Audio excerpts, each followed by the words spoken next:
this one. What this is We it this did. week? Yeah, there we go, right?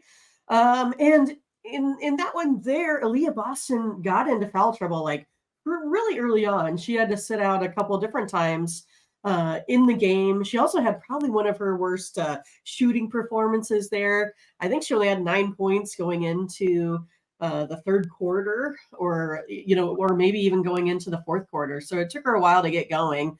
And I don't think that's going to be the case here again today. I'm going to take the Fever plus 3.5. I mean, I kind of feel like maybe the Sparks showed some signs of life. But again, I kind of feel like it was more of Boston having one of her worst games in a while. So if the Fever covered last time with Boston not having a great game, we're going to take the Fever here again and hope Boston picks up her game here today.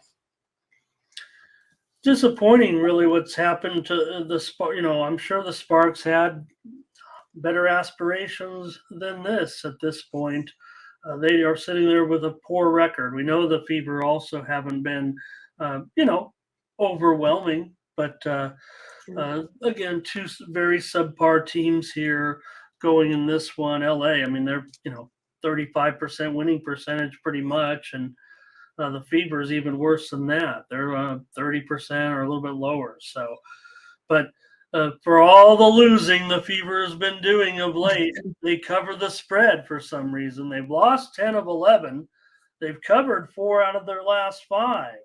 So, granted, the road's been a little bit tougher for them, but LA's failed against the spread in 5 straight games. I think Indiana could win this game, actually. I'd be interested in them possibly to win this one, even though they're not winning any games right now. Just really disappointed in the Sparks. They've lost 8 of 9 games. I will say they have owned the Fever in the series, but you mentioned what happened in the first game here in LA. I'm going to take the Fever with Mindy.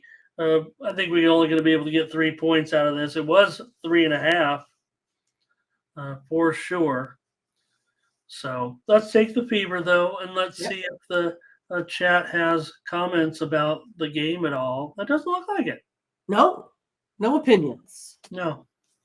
It's all right. We're here to give you some data, and then you guys take that data and compare it to your notes and your models, and get some wins. Because it's one of those, like, look, Solo talking about he had a great day yesterday when we didn't have the best day. So it's one of those things that we're all out here trying to gain consensus. So that's why it's so fun to do this job and to, be a professional handicapper. It's a good time.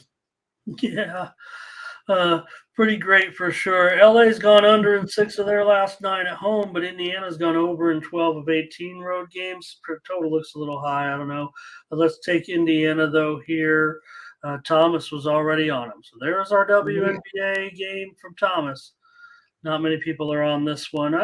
Not a great game, but it's an afternoon game. All right, one more Dream and Liberty. Liberty are favored by 9. The total 173.5. All right. Who said that they wanted to Dream Thurman?